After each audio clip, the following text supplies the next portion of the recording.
unfortunately, the world that we live in, but without even realizing it, you're seeking this external validation. You want the gold star. You want to be wanted. You want people to tell you you're great. You need all of these things.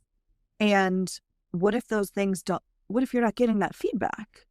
Welcome to The Change Effect, the podcast that helps you turn life transitions into powerful new beginnings. One story, one shift, one breakthrough at a time. I'm your host, Noelle Van, an author, leadership coach, and change strategist who spent years in corporate America helping innovators and leaders break through barriers to create success on their own terms.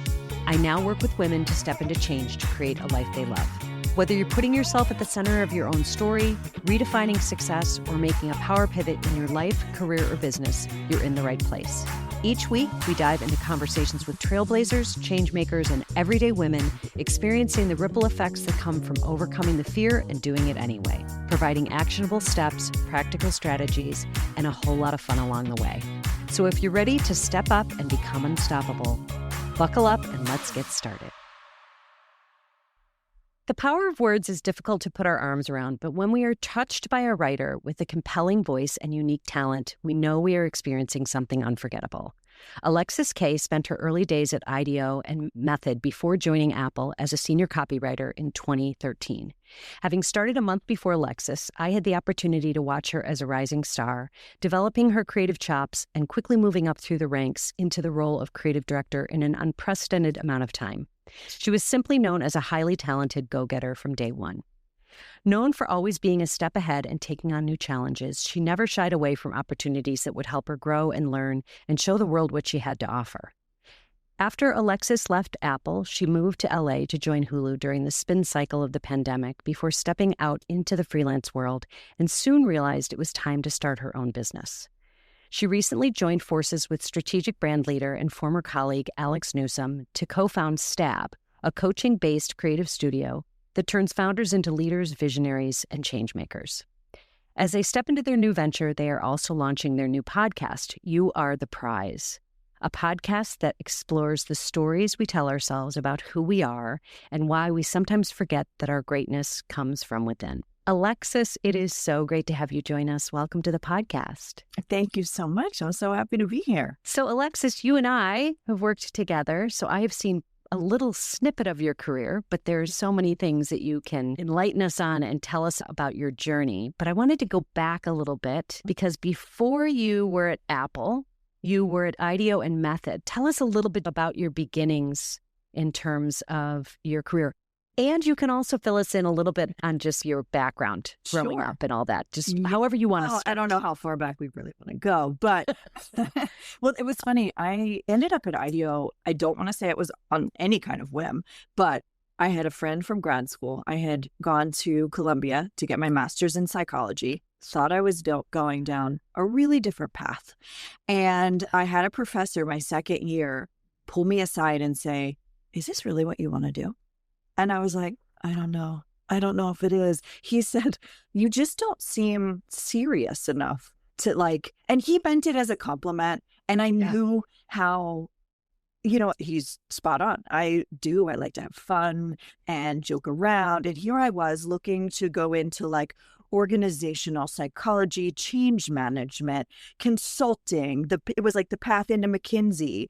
And he just saw everything about my personality that was probably not that. And I really appreciate that I had someone who saw me and also pointed out, you seem to really love to write. Your papers are not just well-researched, but it's like you seem to love doing it. And I can feel that. And I do. I appreciate so much that he saw that in me and that I really could hear him and that was a compliment and not like, "Oh, hey, girl, maybe you should go some different way." And so insightful, like at that time of your career, too, to have that ability for him to point that out to you, too. Yeah. And it just so happened that a good friend from that program had recently moved to San Francisco to work at Google. And she said, "I need a roommate." And I thought, I'll put that address on my resume and see what's out there. And I got so lucky. I mean, it was 2008 and I got a job in San Francisco at IDEO straight out of grad school. It could not have been a lucky that's like a situation. prize. That's kind of a prize job and in a prize place. Yeah. Totally. But again, it was 2008. I moved to San Francisco. I think it is all happening. This is amazing. Like, this is exactly where I should be. I remember calling my mom and, the iPhone had just come out. And I was like, I think this is where it's at. I think I'm at the zeitgeist. And yes, I'm staying. And Totally. I really thought that I might just stay for a year. I'm like, I got this job.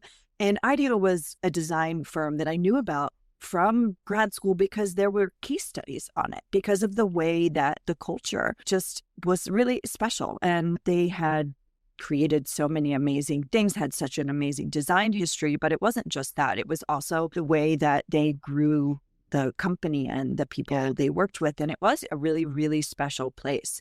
I ended up only staying there for a little over a year. I got laid off. And that was absolutely crushing. And I was like, but I can't leave San Francisco.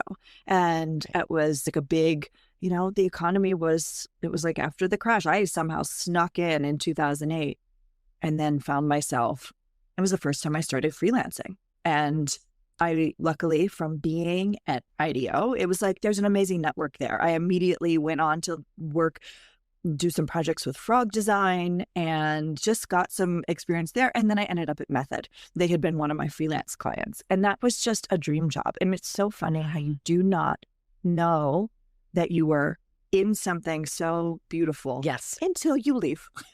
And it's perspective, right? And when you look back and go, how lucky was I? Yeah. How lucky was I to go to Method, which was known to be this like really quirky, fun, just your classic San Francisco startup where there was a ping pong room.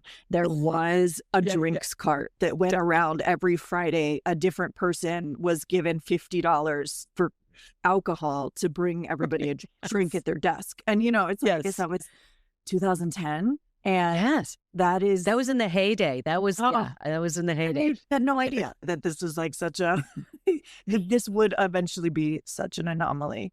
And I also worked on a brand team that was like 15 people and 14 of them were women. And that I didn't realize either that was so special. It's like, especially like in a creative team, designers, I didn't realize what was ahead for me to realize that time and that place. And I had an amazing boss. Again, I got so lucky with a person who like saw what I did and really championed my career. I remember when I went full time, I had said to him what I wanted money-wise, which was always uncomfortable. And he was like, oh my God, I'm giving you more than that. That's like ridiculous. And I was like, see, now that is negotiation boss, right? Yeah. It's like, just a wonderful, somebody who really saw the value in valuing people. Yes. And that is that can be a unique thing to find. Absolutely.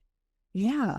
So I was at Method for, I guess, about 3 years. And then I always kind of freelanced on the side. I like to have a lot of things cooking at once. Yeah. And one of my freelance clients there was another design studio. And I did, like, one thing I missed about being in one brand for several years is you're doing that Method.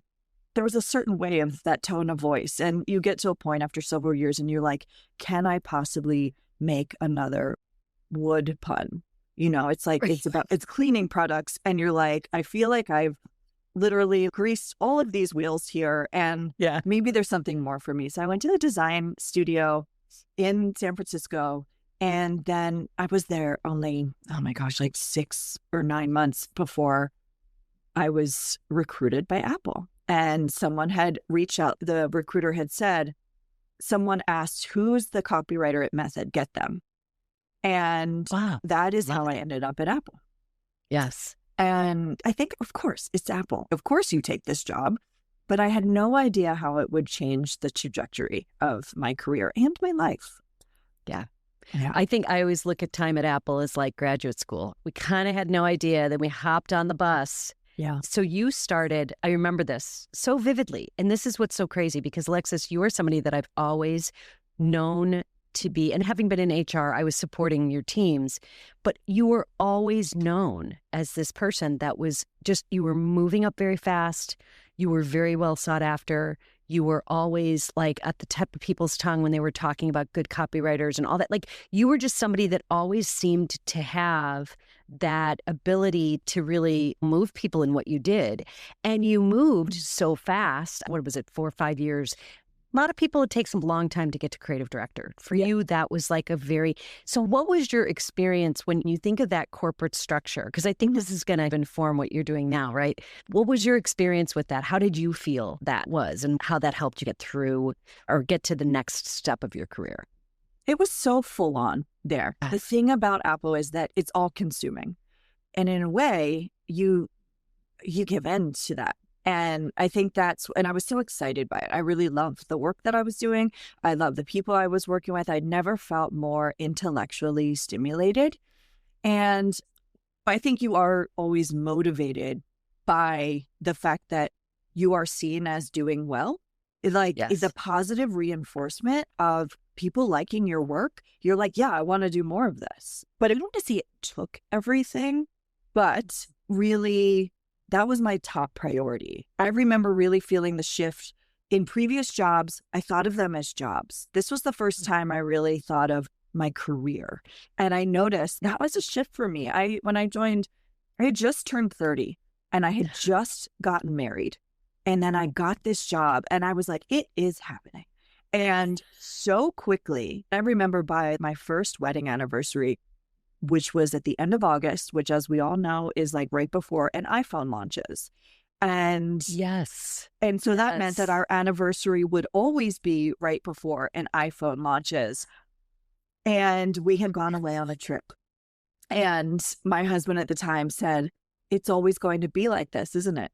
Because here I was at like the Hotel Bel Air and like in a closet on my laptop because I was so embarrassed. To me, I was like, oh my God, I have no boundaries, but I can't have boundaries. Like I'm so lucky to be doing this. And it's so hard to explain to a partner because it does seem from the outside like, oh, well, you've joined a cult and they want you to be. And now they've taken over. There are no evenings and weekends. There are no, but it's like, I loved it. I was in. Yeah. I was like, we'll move our anniversary. Like, that was my technique. Personal life, come on. Yeah, no, but let's fast forward. By the time I left Apple, I was divorced. Yeah, that's a personal story, but I think there's a lot like that in terms of people giving up a lot of that personal time. And I totally agree with you. I think there was an element of so excited to be part of it. Because there was so much. And I think when we joined, like, I feel like that was when we had not gotten so big and we were still a little scrappy and there was so much going on. So you felt like you were like, okay, this is the equivalent of all-nighters. Like, this is how it's going to. But you're also in this really exciting thing. So it's this tension between excitement and can be so draining. Draining, but you also feel, you have an opportunity here to do something that you're never going to get anywhere else. And it was so obvious so early. I went from working on the interactive team. A year later, I was working on the video team. And that's when I really just blossomed as far as my own creativity and what I felt like was possible for me. And just working on the launch films and writing scripts for Johnny Ive and getting to work with some of the most incredible directors and cinematographers in the world and sending notes saying they're so honored to work with us. And you're like, are you kidding? Like, and you just pinch me. Yeah. I just felt like every day I was getting an education and I liked presenting the work. I liked all the different iterations of everything that you would have to do. Like, it did feel like a privilege. And I was so excited for such a long time about the work. And then over time, it does start to wear on you. And then you do look at the whole picture of your life and you're like, well, do I only want to have a job? It's like, is this everything? And it didn't feel like who I am ultimately. Like, it is more of like that person who was at Method where I love a drinks cart, like, right. Yeah, totally. Shop had that. And, but it's like, it's really like the tone of that. I realized I was starting to look back fondly at some of the other experiences that I had in my career. And I thought, do I need to have my foot on the gas this hard? because at a certain point, it feels like diminishing returns where you are giving up so much personally. And I'd been divorced at this point. And then an opportunity came up for a job in LA and to go to Hulu with a very good friend of mine at Apple. We went as a pair. And when I was interviewing with them, it was like all the things that I felt were missing at Apple were all the things that they were just saying to me about the company culture. From what it was at Method, they said there was a creative team. It wasn't diverse, but it was all women. So it was really fun. And then at Apple, it was like the exact opposite. I was often the only woman in the room. And then at Hulu, it's like they had a female head of marketing, and there was just so much more to all kinds of diversity. And that was something that was really important to them. And from programming to the way that the company is organized, I really, really liked the values of the way that they operated. And when you're like, I need a whole shift, I think it's not just changing a job. I want to change a city. Let's see how it goes. And in the same way, I think with the same sense of adventure and I love risk, I thought I'll go for a year, the same way that I thought I'll go to San Francisco for a year. If it doesn't work out, I'll go back to New York. I thought I'll go to LA. If it doesn't work out, I'll go back to San Francisco. Love that. And then I went to Hulu, and it was interesting because, again, it almost was like the IDEO thing where it's like I went there. It was a year. During that year, Disney had acquired Hulu. It totally changed the culture. It was just like a different job than what I thought that I had signed on for. And that can happen fast too. Oh like faster than you would. Yeah, it can happen pretty fast. Yeah. I don't know that it was necessarily even a hard decision, but once I realized that I could walk away from Hulu, and I think because I had the self-knowledge of being able to freelance, I knew I could always fall back on that because I had always fallen back on that in my past, even very early in my career. I knew that I was always going to be able to get clients. And so it didn't even seem like that big of a risk to be like, you know what, maybe I should take a break. I had a book in mind that had just been kind of cooking, and I was never going to write it if I had a full-time job, is the story I told myself. I'm just not late night, let me sit down after I've worked all day and my job is writing, and I'm not going to sit down and write a book. I just know myself. And I thought, you know what? I'm taking a break. And that was January 2020. And I right before. And you have no idea. Never have any idea what's coming. But I remember really getting into a groove, feeling like I'd made such a great decision that I was going to be out on my own. I would take freelance clients down the road, but right now I was going to focus on this book. And here I was doing it. And then obviously the pandemic hits. Suddenly everyone else is at home and with you. I was like, right with me. And well, that's distracting. I'm no longer as dedicated to writing this book because I'm a little bit in a panic of like, oh no, I have chosen right now, like this is the moment in my career I chose to take a break.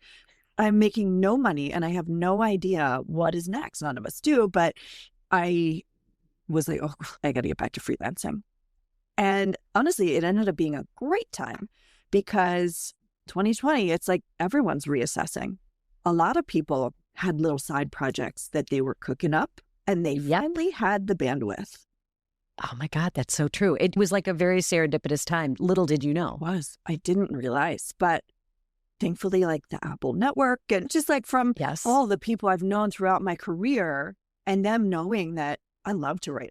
I can write in many different voices. So lots of people with their startups and ideas. And it was like, well, would you want to spend some time like kicking this around with me? And suddenly I had this whole, like I was working with founders and startups and it was really, really fun. And I got to work really closely with people who were bringing their vision to life from truly just like a pearl of an idea and helping to bring a story to that wasn't just like, oh, I did, you really have to like, you can have an amazing idea, but you need other people to feel the potential of that idea.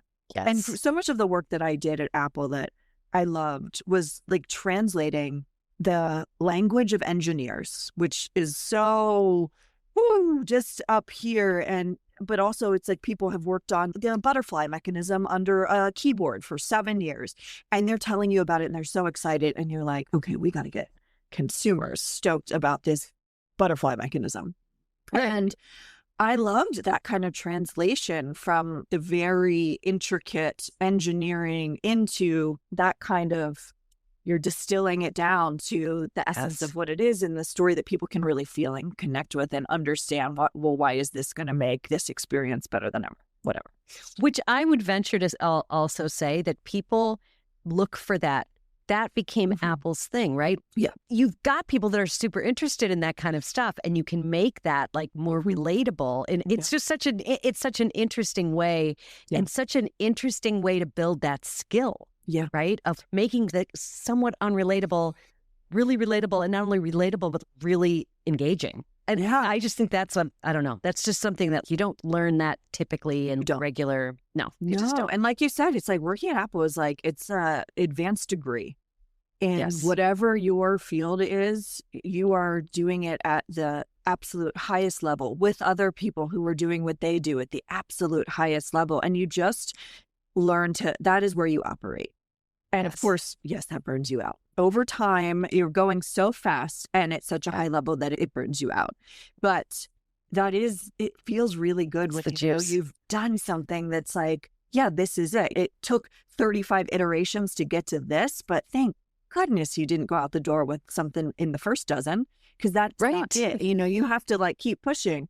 And so to bring that kind of like rigor to someone who is starting something, they're bringing something completely new to the world or doing something new and wanting people to get excited about it. And usually they want to be able to go fundraise and to work with people to help craft that story, and not just the story of what the thing is or the idea, but also who is that founder and why are they the best and maybe only person who could do this. That's what people are investing in. They're investing in the person. This is who is going to bring this to life and bring it to the world in a way that no one else could. And I find a lot of joy in that. That's exciting to me. Well, and it's interesting because it's your story too, right? Because when you think about what you've brought out into the freelancing world, it's a culmination of all the things that you've learned. And you get, thank goodness for that psychology degree, by the way, right? You understand that everything is threaded together.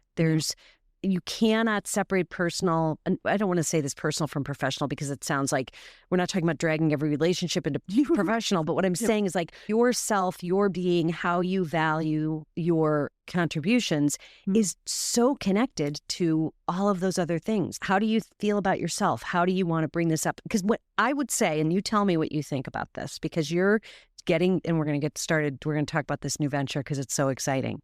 But when you made that decision, and I know you were in freelance work before then, so you're pseudo there, you're working on your own. But when you made the decision, I want to partner up with Alex, I want to start this new thing, what had to shift in your mind, or did anything shift in your mind in order to do something like that? Was it a big shift away from the way you viewed yourself, or was it like, no, this is like the natural thing I'm going to step into?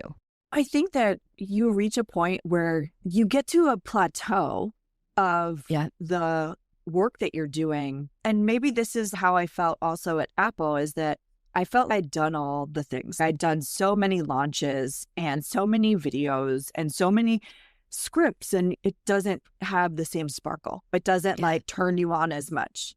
And even if you're at a super high level, it's still, you're just cruising, and that starts to feel uncomfortable to me. I don't want to call it boredom necessarily, but restless, maybe restless. Totally. Yeah. I'm like restless, feeling like I'm doing the same thing over and over. And how do I bring something new to it? And I was starting to feel that way with freelance work as well, because I take on projects as a single person, and there are, of course, benefits to doing that, the freedom to do that. Okay, I am just working one-on-one with a founder or with a team. And I think there are certain kinds of projects that come in like that, but often I'm like, it just was starting to feel like each project was similar to the last one. And I was thinking, am I bringing something fresh to this person, to this company? And I know there's like more to do. And I like, not to like Dr. Seuss it, but it's like you can go farther together than you can on your own. And Alex and I, actually, we met at Hulu. And he was at Apple for a long time. It's funny, our paths overlapped, but we had met at Hulu, and he was good friends with my friend who I had moved down here with. And we just really, from the first moment we met, just really connected. And one of the things that we connected on is just we like to laugh. We really like to bring levity to whatever we're doing. And I think that from a creative perspective, I think that the best work comes when people are feeling loose and comfortable, and you can just go farther together when you're having fun. I just think it's really, really powerful. And sometimes maybe fun sounds frivolous to some people, but for me and the way that I've always worked, when I am laughing and able to be silly with people, I do my best work. And so Alex and I we forged this friendship that was full of laughter. And I watched him in his journey at Apple start to get to the place where I was when I left Apple. We had talked about it. It's like we knew that eventually he would leave. And I was starting to plant the seeds of, we should do something together. I think it would be really fun if we did this together. He knew that I was freelancing on my own and like doing projects. And it was, it's like I've got a great network of founders and people I work with. And we were like, we should talk about this. And we started talking about it more and more. And he finally left Apple, and we started really considering, what would it look like if we did this together? How would this be different than the work I do on my own? And one of the things that I'm trying to think how we landed on this idea of like a coaching-based creative studio. Which is brilliant, by the way. I think it is a unique thing that you don't see often out there, but is so critical, so critical, especially for founders and entrepreneurs. Exactly. Yeah. Hands down. Yeah, absolutely. And I think part of it was because of a lot of my experiences with founders. I was already very unofficially doing coaching, and I don't really like to do things just if I am going to coach, I'm like, I should probably get certified to actually coach. But I realized that there was so much of that work that I was like not charging for with founders, because you are talking them through not just the work that you're doing together, but like how they are going to show up and embody that work. And I remember telling Alex a story about, I was working with two founders around the same time, one male, one female. The woman had an amazing product. She was ready to go, literally things in boxes, ready to ship out. This is someone who had every single thing just lined up where you would think she is going to go to the moon. She's going to be so successful. And I was working with a man who had an idea and a great network, but truly, truly just an idea. Mm-hmm. But he was so confident. He believed so deeply in what he was doing and could tell his story in every way imaginable. And it was like the difference between their energies behind their brands and what we were building. It was like he had no problem going to fundraise, which there are many, many reasons why he had no problems going to fundraise. But I remember thinking, I wish I could stand there with her when she goes and talks about what she is doing, because I want to light a fire under her and make her believe in herself more, and for her to really own this and step into this. And there is so much work, I think, around getting yourself into the headspace of I am this, and getting other people to really believe in you in order to invest in you has to come from your own belief. And unfortunately, it's not something that you can't make somebody do that, but you can coach them through it. I think what's interesting and what you bring to the table on the coaching side is when you really think about how your career took shape. Like we were just talking about that. Your career, very serendipitously, right? You had different things sort of happen at different times. And now you look back and go, wait, oh my gosh, if I didn't know this thing didn't happen. But there was also that element of, as you moved through your career, there were different elements of support there for you. Mm-hmm. And when you think about that and how that shapes your confidence level, that shapes your feeling of how well you do what you do. Because I would venture to say, and this is in clients that I work with all the time that are new in working for yourself world, whether it's coaching, whether it's starting your own business. And there is that element of, wow, I kind of have to start back at square one because they've either come from an environment, and oftentimes it's corporate, not to say corporate is big, bad, scary. That's just corporate has a very unique structure about it, depending on what company you're in. Yeah. And so there is that element there of there's a construct that you're leaving and now you need to create your own. Yeah. And if you don't have that, wow, I've got like 15 people that I could call at any time of the day and they would totally support me. That's an unfolding. And that's where I see you really shining as you coach people, because it's that ability to be like, okay, you can start at any point in your career. It's getting back to the basics. What do you value? What lights you up? What is exciting to you? And once you come to other people with that energy, how can they not be attracted to that? So absolutely. I don't know. I just see that. I feel like you're perfect for that kind of approach with your clients. Yeah. And Alex is as well. Alex has the kind of personality and joy that people connect with. And it's really exciting to see how, like, both of us, we bring different things to the table in this venture we're doing together. But, you know, we're both coaches. We're both certified coaches now. And I'm sure our coaching styles are different, but... Which is great. Which, right? Of course, is great. Absolutely. Yeah. And we were like, how will we decide who coaches who? And both of us were like, well, no. Oh, you will. You totally will. Yeah. Really no. And I think working with founders who, I think sometimes people just need to know that other people see their vision.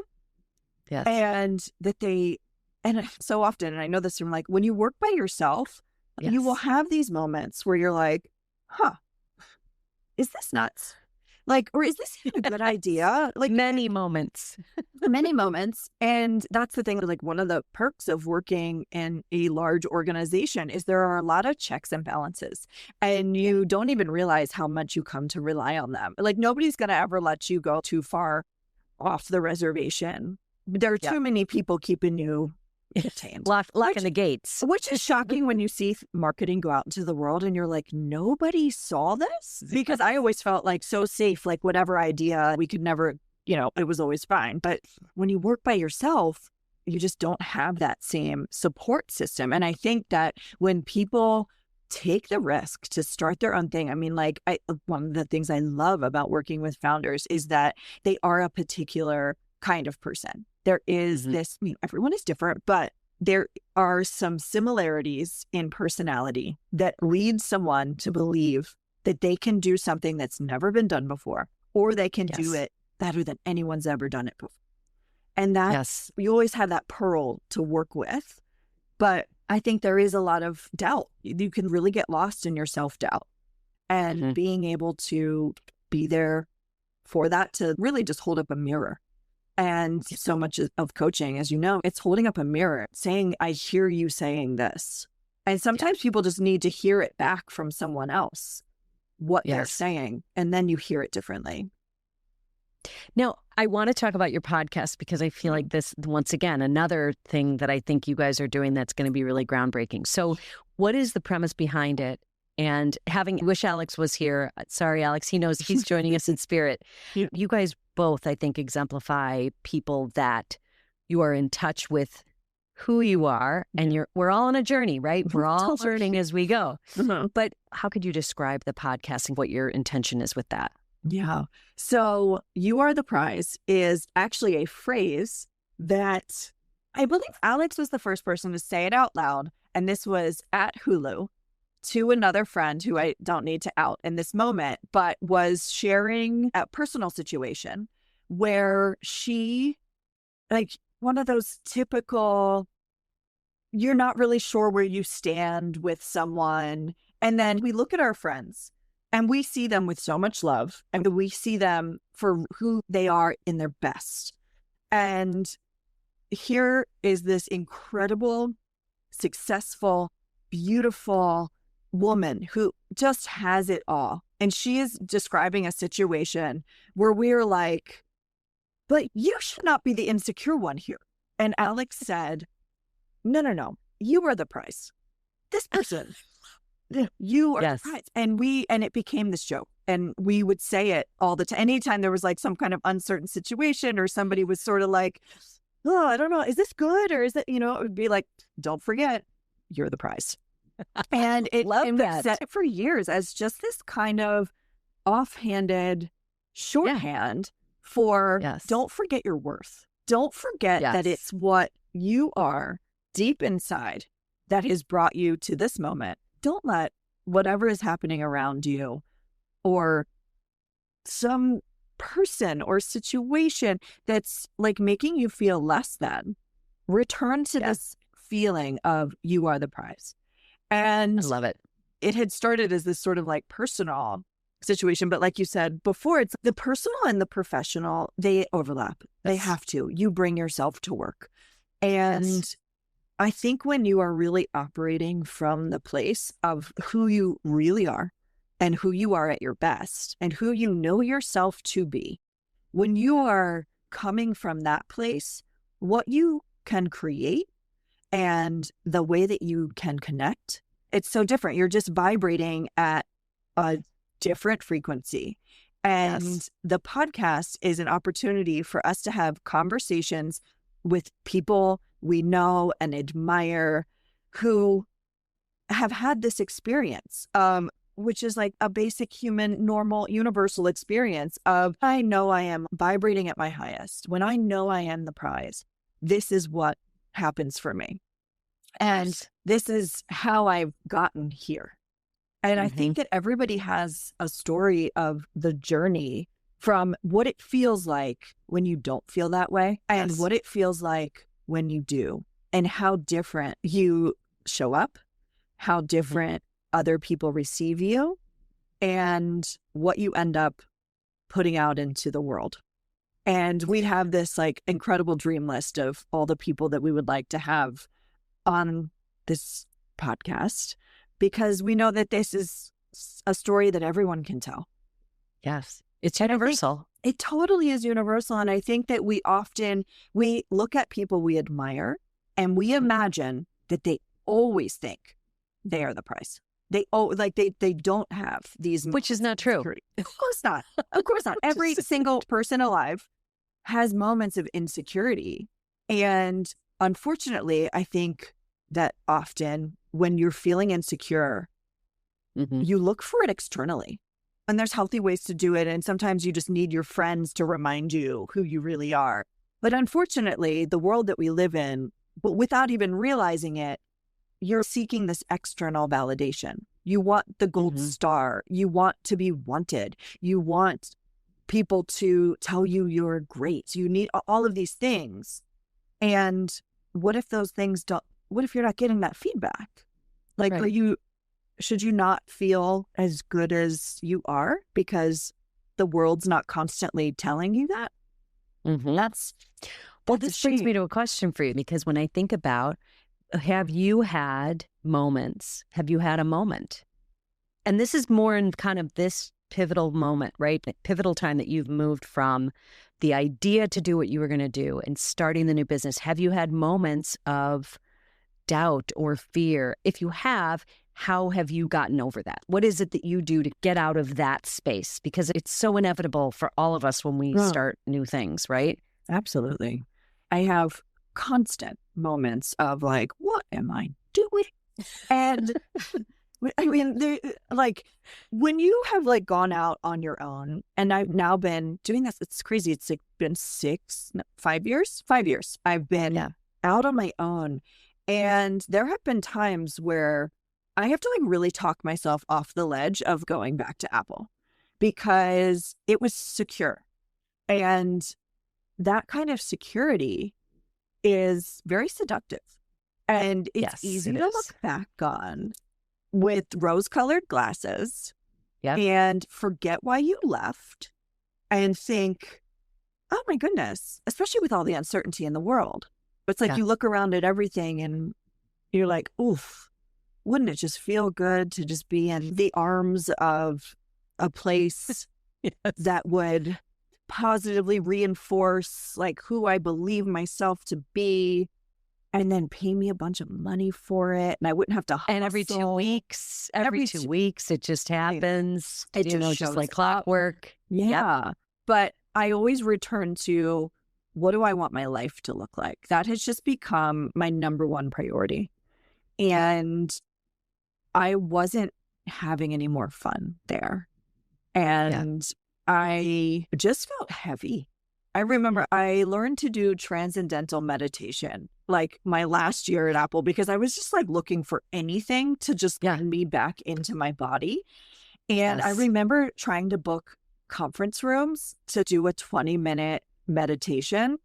And I don't think I ever got through 20 minutes without it being interrupted by, all kinds of.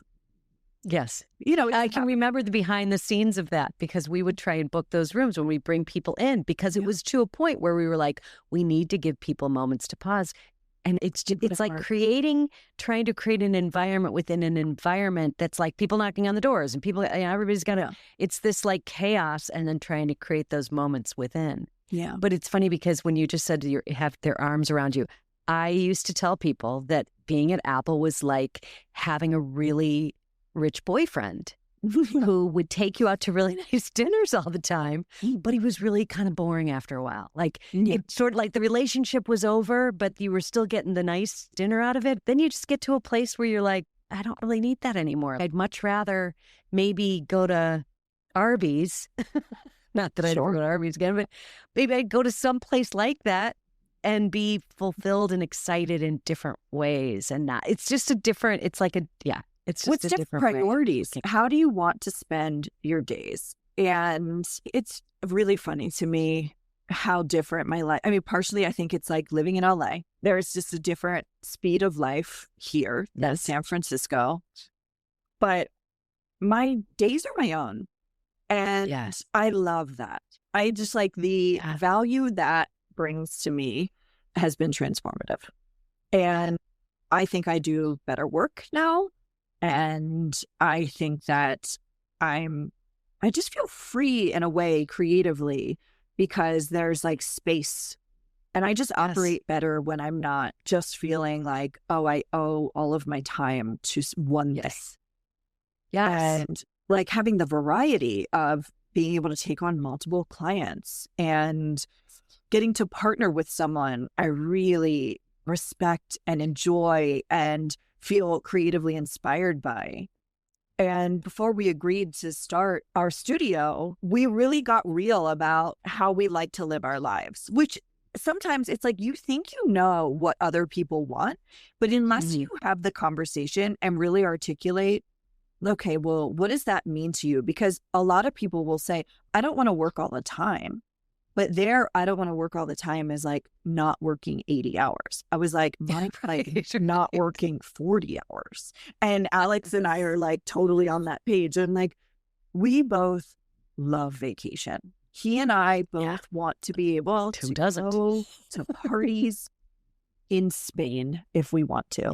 And be excited for the other person that you're going to do that. And that really was like, okay, I think we can do this together, because we did a whole day where we sat outside, we had a whiteboard, and we were like, what does this really look like? Are we trying to change the world? And we were both like, nah, not really. We're not. It's like, in some ways, it almost looked like, I'm like, are we not that ambitious? And we were like, no, we just think we can make a greater impact by operating from a truthful place of who each of us are and the way that we do our best work. And neither one of us does our best work with feeling like someone else is breathing down our necks, or we were like, we want to have the freedom to have the lives that we want. That's what we're looking for. We want a certain kind of life. And we want that. I was just going to say, I'm sorry to interrupt. Go ahead. But that is, I think, a collective feeling that a lot of people are experiencing now. Yeah. I think the pandemic was a horrible thing in a lot of ways. And in a lot of ways, it shifted the way that we think about our lives. And I agree with you. I feel similarly in terms of waking up every morning and say to myself, that unknown, that's not I'm getting a paycheck every 2 weeks, all that, that goes way into the distance in the background. When you think about waking up and going, I've got a day to be around people that are really interesting, to help serve them in a way that I know that I'm doing my best work and making an impact at whatever level that is. You and Alex, maybe you're not changing the world at large, but you're changing the world person by person in the way that you do your best work. So it's such a good trade-off. Yeah. But now, okay, what is coming next for you guys? Because I know you've gotten started. I know the podcast is coming up. And have you gone back to the book? Is that still noodling? I'm just throwing that out there. The book is finished. Still noodling? The book is finished. I did finish the book. And that is one thing that I've continued to go back to in the moments of, I can't believe you left the security of the rich boyfriend. I would never have written the book. I never, ever would have written it. And I got an agent in March. And it is being shopped around right now. And I'm working on a second book. And that's amazing. That's the dream. That's all. I mean, since I was a little kid, all I was ever doing was just writing things and just carrying around stacks of paper. And I love it. That's what I've always wanted to do. But I always was prioritizing, I want to make money. I want to feel secure. And luckily, I created enough security for myself that I can take these chances on what I want to do. So I get to do it all right now. That's awesome. Yeah. That is amazing. Yeah. Okay, so we're going to keep an eye out for the book. You haven't revealed any titles yet, so I'm going to... it's called This Is How You'll Explain. Okay. Yeah. All right, so we're going to put all of Alexis's and Alex's link in the show notes, as well as just any other information about you that you want to send over. And I don't know, Alexis, I'm so excited. I'm just excited about this for you guys. And I'm so grateful that you came on as a guest. I know you have not done a lot of podcasts yet, but this is so exciting because I feel like I got you first to talk about the new venture.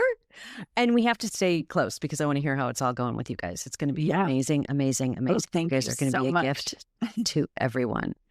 All right, that's it for now. Until next time. Thank you. Thanks for listening to the Journeys Through Change podcast. You can find us on Spotify, Apple Podcasts, or really wherever you get your favorite podcasts. Be sure to follow us and leave a review if you enjoyed this episode so more women like you can find us and join in on the fun.